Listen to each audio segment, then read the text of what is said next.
بسم اللہ الرحمن الرحیم۔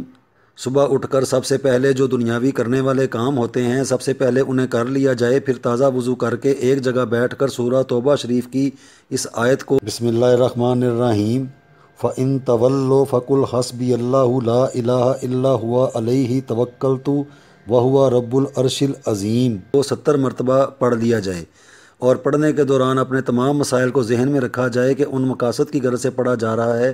اب اپنے دنیاوی کاموں کی طرف مصروف ہو جائیں۔ اس عمل کی بدولت دنیاوی کاموں میں سہولتیں پیدا ہونا شروع ہو جاتی ہیں اور خود بخود مسائل حل ہونے لگتے ہیں۔ اگر بہت زیادہ سخت اور زیادہ مسائل ہوں تو پھر صبح اس کو 70 مرتبہ نہ پڑھا جائے، بلکہ پھر اس آیت شریف کو بکثرت چلتے پھرتے پڑھا جائے۔